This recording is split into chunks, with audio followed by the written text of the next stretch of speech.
فليتفضل مشكورا محفوفا برعاية الله. تفضل يا شيخ.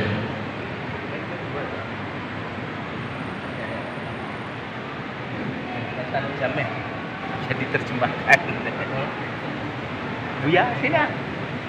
Buya. Kejut.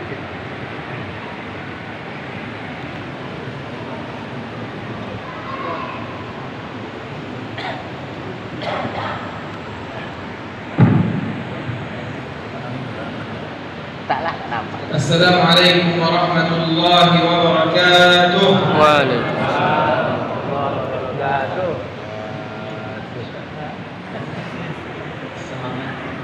Semangat. Mana semangatnya ini Bapak-bapak Ibu-ibu? Assalamualaikum warahmatullahi wabarakatuh. Waalaikumsalam warahmatullahi wabarakatuh. Bapak-bapak, ibu-ibu, apa kabar? Baik.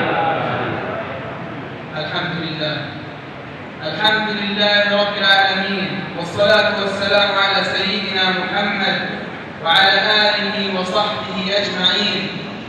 أما بعد عباد الله أيها المسلمون الفضلاء، نحن في شهر كريم، شهر عظيم، أفضل الشهور عند الله سبحانه وتعالى.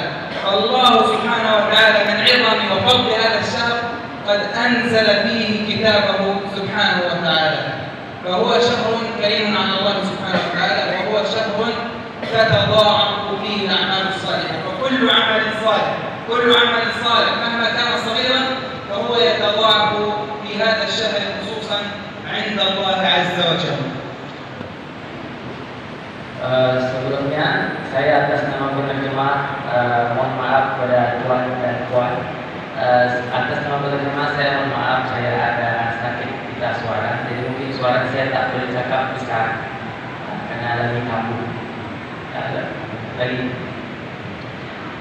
Jamaah yang dirahmati Allah, alhamdulillah ditahmid Allah dengan kita keberkahan bulan Ramadan, yang mana bulan Ramadan adalah bulan yang paling mulia di antara bulan yang lain. Dan Allah Subhanahu wa taala di bulan Ramadan ini Allah turunkan Al-Qur'anul Karim. Kemudian Allah lipat gandakan pahala-pahala yang kita kerjakan di bulan Ramadan tak sama seperti pahala yang kita kerjakan di luar bulan Ramadan. ونحن نعلم أن الشهر الفضيل قد حل على أهلنا في غزة وهم في حالة صعبة، لم يمر عليهم الشهر كما مر عليهم في هذه السنة، وقد كانوا في كل رمضان سبق كانوا في أفضل عيشة، كانوا في اجتماع العائلات، لم يكن هناك تفرقة، كان في اطمئنان وأمان، كان يصلون في المساجد. أما الآن فقد فقدوا أغلب هذه الأشياء، لم يعد لديهم المساجد الجميلة التي فيها الهواء الجميل والهواء البارد هذا الذي تشعرون به. المساجد هناك لم تعد موجودة لأن اليهود يستهدفون دين الإسلام باستهدافهم المساجد، هدموا كل المساجد في شمال قطاع غزة، والناس لم يعد يسمعون صوت الأذان في المساجد في قطاع غزة. Jangan dirahmati Allah. Pernahkah kita bertanya bagaimana saudara kita saat ini menjalani bulan Ramadannya? Apakah Ramadan mereka sama seperti kita jalani tahun ini? Jawabannya tidak sama. Di tahun-tahun sebelumnya, saudara kita ketika menjalankan Ramadan, ketika datang bulan Ramadan, mereka menjalannya dengan penuh hikmah, dengan penuh kesejahteraan, keamanan, bisa berkumpul dengan saudaranya, melaksanakan sholat seperti kita, nyaman dan aman, berkumpul dengan sanak saudaranya.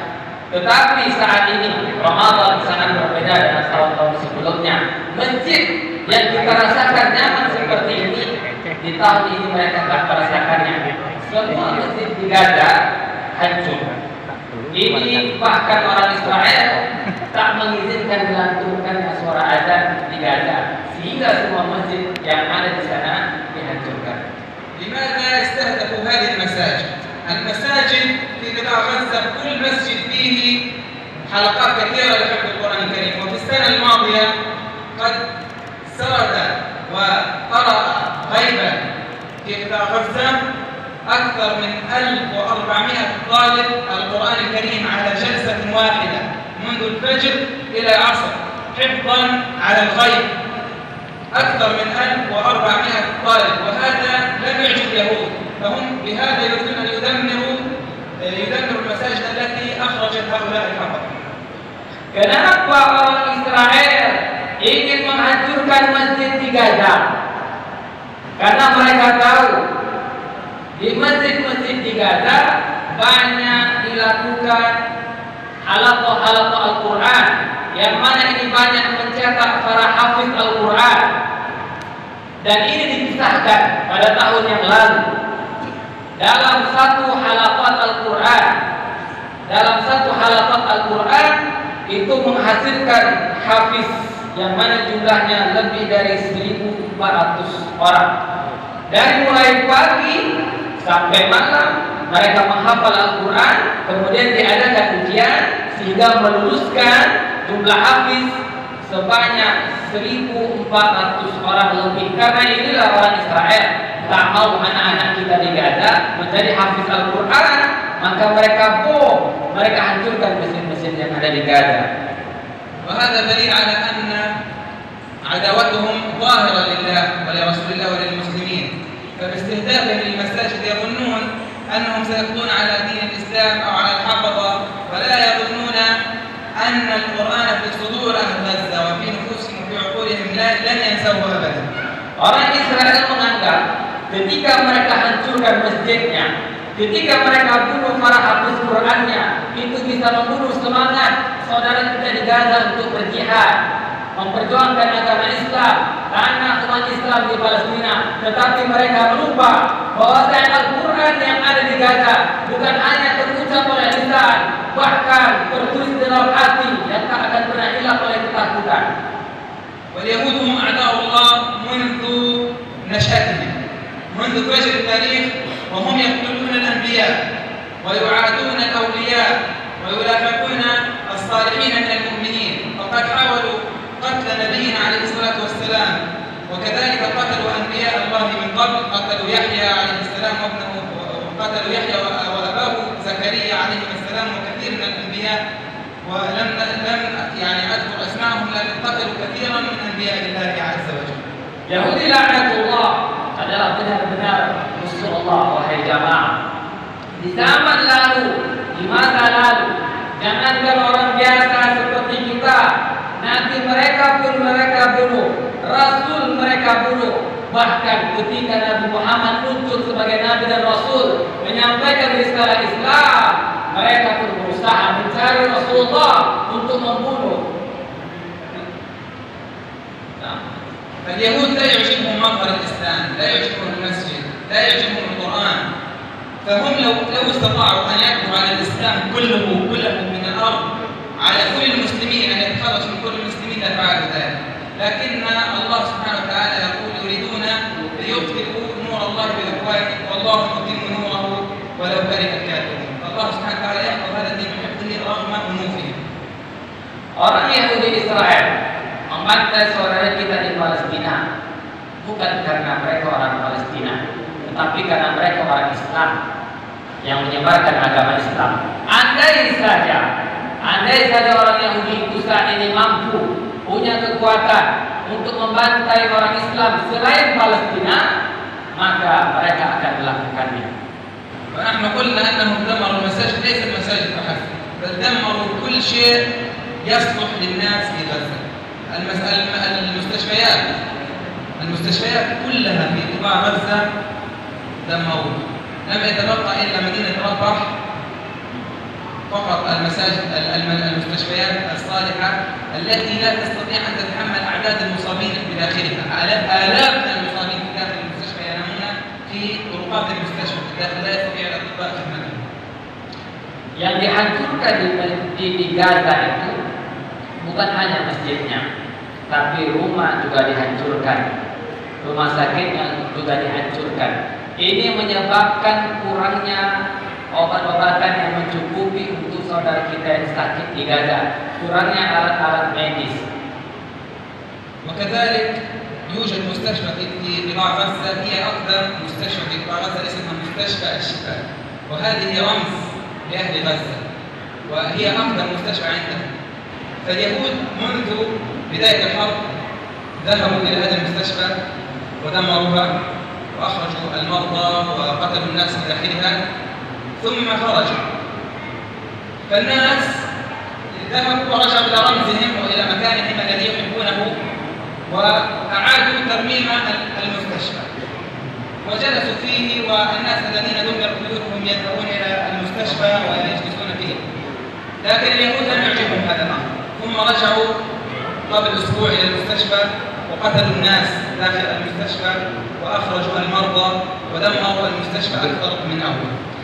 Di Gaza ada rumah sakit terbesar dan terlama, namanya Rumah Sakit Ashifa. Rumah sakit ini adalah rujukan dari semua rumah sakit yang ada di Gaza. Kalau ada rumah sakit di suatu daerah di Gaza dia tak mampu mengobati, maka dirujuk ke Ashifa. Sejak awal perang terjadi sampai hari ini, orang Israel kerap menyerbu rumah sakit ini. Mereka usir orang yang ada di dalamnya. Yang pasien sakit-sakit itu mereka usir sampai mereka pun di mana tidurnya kalau sakit? Di lantai, di teras, di halaman. Mereka bunuh orang yang ada di dalamnya 150 orang. Padahal kami yang dirahmati Allah, rumah sakit terbesar ini bukan hanya sekedar tempat berobat bagi orang Gaza, tetapi juga tempat berlindung bagi mereka yang sudah dihancurkan rumahnya. Tapi orang Israel tak peduli, mereka tak peduli. Mau dia rumahnya sudah hancur atau belum, tak ada tempat berlindung, habis serang. كذلك اليهود قتلوا أعداد كبيرة جدا من الفلسطينيين في غزة منذ بداية الحرب. 32,470 إلى اليوم. 32,470 إلى هذه اللحظة قتلوا من الفلسطينيين في قطاع غزة. Dan dalam perang ini orang Israel sangat banyak jumlah yang mereka bantai menjadi korban. Sejak 6 bulan yang lalu sampai hari ini, berapa jumlah korban yang sudah terbunuh syahid? Jumlah terbaru, update terbaru 32.470. Saya ulangi Bapak Ibu, korban sampai hari ini yang sudah meninggal adalah 32.470 orang. ومنذ بداية رمضان إلى اليوم أكثر من 1,470 شهيد. منذ بداية رمضان يعني فقط في أسبوعين قتلوا هذا العدد من الناس. Yang disebutkan tadi 32.000 orang lebih itu sejak 6 bulan yang lalu sampai sekarang. Sekarang pertanyaannya, sejak awal Ramadan sampai malam ini berapa jumlahnya? Sejak awal Ramadan sampai malam ini jumlahnya 1.470. Maknanya dalam setiap satu hari Ramadan korban yang meninggal hampir 100 orang kalau dirata-ratakan. الحرب الآن وصلت 6 أشهر. 6 أشهر من الموت ومن القتل والجوع والإصابة والتدمير والخوف وكل أنواع العذاب مارسوها بحق الأبرياء في غزة. عدد الأطفال الشهداء أكثر من 13,000 إلى 14,000 طفل شهيد فقط من الأطفال. Perang yang sudah berlangsung sejak Oktober sampai hari ini itu berarti kemungkinan sudah berlangsung 6 bulan. Dan kebanyakan korban yang meninggal dalam perang pembantaian ini adalah anak-anak. Berapa jumlah anak-anak yang meninggal? Jumlahnya 13.000 sampai 14.000 anak-anak. Kalau dipresentasikan sekitar 40% yang meninggal adalah anak-anak dalam perang ini. هناك لو تتخيل هذا المشهد وأنت تقف مع نفسك لحظة وتخيل أن هناك من العائلات كل أفرادها استشهدوا لم يتبقى منهم واحد. هذه ليست عائلة واحدة أو عائلتين أو 3 وإنما بالعشرات من العائلات كانوا يستهدفون الطبيب عندما يرجع إلى بيته، يستهدفوه هو وأسرته. كان أهل بروفيسور من الجامعة كبير يستهدفوه هو وأسرته ويقتلون كل أفراد الأسرة. وكثير من العائلات المرموقة والكبيرة في قطاع غزة التي تحمل الشهادات العالية والمناصب الرفيعة قتلوهم بهذه الطريقة مع عائلاتهم كلهم. Jangan dirahmati Allah. Ketika kita berkeluarga, maka salah satu impian kita adalah supaya mendapatkan keturunan, supaya ada yang meneruskan kita. Tetapi bagaimana yang terjadi di Gaza? Banyak di Gaza yang mana satu keluarga ini meninggal semuanya, tak menyisakan ahli waris satu pun. Dan ini jumlahnya bukan satu, tapi puluhan. Kemudian ada yang meninggal semua, sisa satu orang, sisa anak kecil satu yang sudah terluka, trauma, yang sangat susah kehidupannya. Kemudian zaman rahmat Allah, orang Israel juga menargetkan pembesar kampus, pembesar rumah sakit. Mereka tahu di mana rumah profesor ini. Ketika profesor kampus itu balik ke rumahnya, oh di sini rumah profesor, mereka bom rumah itu. Karena mereka tak mau ada para ilmuwan yang akan mengajari orang Gaza. Ketika mereka tahu dokter ini kerja di rumah sakit ini, rumah di sini. Ketika dia balik ke rumah, dibomnya rumah itu. Ketika dia tahu dokter ada di dalam, supaya apa? Supaya tak ada lagi dokter-dokter yang mengobati orang di Gaza. ولو جلسنا نحصي جرائم اليهود قبل هذه الحرب، ليس في هذه الحرب الستة أشهر، قبلها لو جلسنا نحصي جرائمهم لن نستطيع. فما بالكم بهذه الحرب التي فاقت كل ما سبقها. فلن نستطيع أن نتكلم كثيرا عن الجرائم الصهيونية حق الأبرياء في فلسطين وفي غزة، لكن نحن ذكرنا بعض الأشياء المهمة التي على المسلمين أن يعرفوها، وهذه مهمة جدا على كل المسلمين أن يعرفوا ما يدور ويحصل في قطاع غزة. Kalau kita berbicara tentang betapa brutalnya orang Israel membantai saudara di Gaza, sehari semalam kita duduk untuk bercerita, tak cukup waktu untuk mengungkapkan. Bapak Ibu jamaah yang dirahmati Allah, pembantaian, kebrutalan yang dilakukan orang Israel terhadap saudara kita bukan hanya terjadi sejak 6 bulan yang lalu, tetapi berpuluh-puluh tahun yang lalu. Sejak mereka datang ke tanah Palestina di tahun 48, merampas tanah itu, sejak itulah kebrutalan itu terjadi sampai hari ini. Jadi berbicara tentang kebrutalan orang Israel bukan berbicara 6 bulan yang lalu, tetapi sejak puluhan tahun yang lalu. فعلينا الآن أن ننبه ما هو واجب المسلمين تجاه المستضعفين في غزة وتجاه فلسطين بشكل عام. Dan sekarang kita berbicara apa sih yang bisa kita buat sebagai umat Islam yang ada di sini untuk membantu saudara kita yang ada di Palestina, khususnya yang ada di Gaza. فأول شيء هو أن هذه قضية المسلمين جميعا، تعني كل مسلم على وجه الأرض هي قضيته، هي مسؤولية الجميع.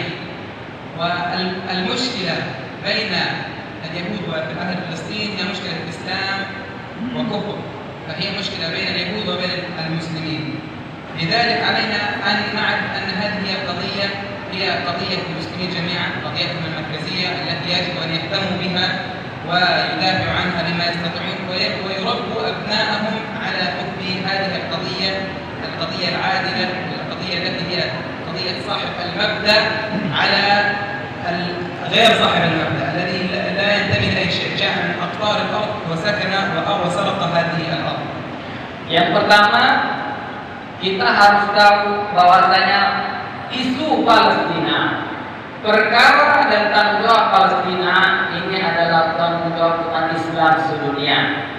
Bukan hanya tanggung jawab orang Islam yang ada di Palestina. Kenapa? Karena Palestina di dalamnya ada Masjidil Aqsa adalah merupakan tanggung jawab kita semuanya.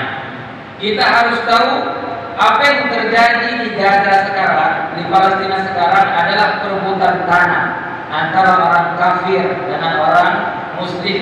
Perebutan tanah antara pemilik atau tuan tanah dengan orang yang datang dari luar tiba-tiba merampas tanah. Kita harus tahu ini.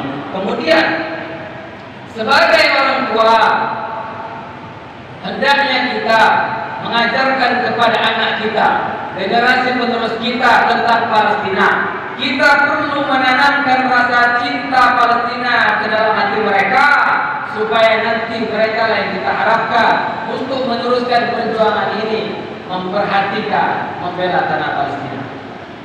كذلك نحن نخص هذا الشعب الكريم، الشعب الإندونيسي الذي ساهم كثيرا ودافع وساند بما يملك وما يجود به نفسه. بنوا المستشفيات في قطاع غزة باسم الشعب الإندونيسي والمساجد، ويوجد مسجد عندنا في قريتي، أكبر مسجد في خان يونس هو المسجد الإندونيسي أو استقلال الإندونيسي، لم يتم افتتاحه، دمره اليهود في هذه الحرب، وإن شاء الله سنعيد بناءه ونسميه بنفس الاسم. Kemudian saya atas nama orang Palestina mengucapkan rasa terima kasih sebanyak-banyaknya kepada bangsa Indonesia yang sangat populer bagi kami, tetap senantiasa eksis membantu orang Palestina dan Gaza khususnya. Di antara bukti bantuan itu adalah membangun masjid-masjid di Palestina. Dan saya, kampung saya kata beliau, saya berasal dari Khan Yunis.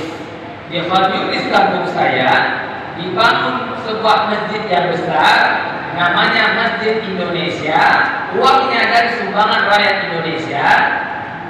Masjid itu belum jadi, belum diresmikan, tinggal diresmikan, tetapi kemudian dibom sama Israel. Tapi tak apa, nanti kalau perang sudah selesai, insya Allah kami akan kembali bangun masjid itu dengan nama yang sama, yaitu namanya Masjid Indonesia. وكذلك علينا أن ندعو لأهلنا أن يفرج الله عنهم، فهم في كرب والله كرب شديد جدا لا يستطيعه أحد، لكنهم صابرون قبل فادعوا لهم كثيرا في صلاتكم وبعد صلاتكم وفي كل الأوقات أن يفرج الله عنهم وأن يخفف كربهم ومصابهم وأن يعينهم على هذا البلاء الشديد وأن يعجل بالفرج سبحانه وتعالى. Dan kita tak lupa, kita harus selalu mendoakan mereka. Semoga Allah lapangkan kesusahannya, dimenangkan perjuangannya. Alhamdulillah, Masya Allah, mereka orang Gaza sampai hari ini tetap bersabar dengan segala kesusahan ini. Semoga Allah melapangkan kesusahannya. ومن الأشياء التي ينبه عليها علماء المسلمين في كل مكان، وخصوصا عندما جئنا هنا مجلس العلماء الإندونيسي نبه على شيء مهم جدا على كل المسلمين أن يقوموا به. قال أن المقاطعة الاقتصادية وعدم شراء المنتجات التي تدعم الاحتلال الإسرائيلي هي سلاح وهي من أنواع الجهاد في سبيل الله، فعلينا أن نقاطع المنتجات التي تدعم الاحتلال الإسرائيلي وهي مشهورة لا نريد أن نذكر اسمها. Dan ada fatwa dari Majelis Ulama Indonesia berkenaan dengan produk Israel, dan itu harus dijadikan senjata bagi kita umat Islam untuk menghentikan pembantaian Israel. Apa fatwanya? Fatwanya adalah berkaitan dengan boikot. Jangan lagi menggunakan produk-produk Israel atau produk lain tidak Israel, tetapi bekerja sama terafiliasi dengan Israel, yang mana hasilnya untuk apa? Hasilnya hanya digunakan untuk beli peluru, membunuh saudara kita di Gaza. Dan banyak, saya tengok sepanjang jalan saya jalan di Indonesia ini, sepanjang jalan saya tengok banyak di situ perusahaan rumah makan yang merupakan produk-produk yang terafiliasi dengan Israel. Maka hal-hal ini, rumah makan atau apapun itu, saya tak sebutkan namanya, harus kita boikot, jangan lagi belanja berbeli di situ. وختاما نسأل الله تعالى بأسمائه العليا وصفاته الحسنى أن يحفظ هذه البلاد بحفظه، وأن يديم عليها أمنها وأمانها واستقرارها، وأن يحفظ عليها دينها، وأن يجعل أبناءها قرة عين للمسلمين جميعا، وأن يديم عليها المحبة والاجتماع، وألا يفرق بينهم أبدا، وأن يجعل كلمتهم كلمة واحدة وصفهم صف مجتمع إنه ولي ذلك سبحانه والقادر عليه والحمد لله رب العالمين. Dan di akhir ceramahnya Syekh membacakan doa yang maknanya kira-kira semoga Allah Subhanahu wa taala senantiasa memberikan keamanan negara kita, menjaga negara kita, senantiasa diberikan keselamatan, kesejahteraan, dikokohkan agama Islam yang ada di dalamnya, dijaga anak cucu keturunannya. وجزاكم الله خيرا على صبركم واستماعكم وحسن استماعكم وبارك الله فيكم وسامحونا على الإطالة والسلام عليكم ورحمة الله وبركاته. Terima kasih kepada bapak-bapak, ibu-ibu yang sudah bersabar untuk mendengarkan apa yang kami sampaikan. Mohon maaf kalau waktunya yang kami ambil terlalu panjang, tapi alhamdulillah semoga Allah membalas kebaikan bapak-bapak, ibu-ibu. Amin.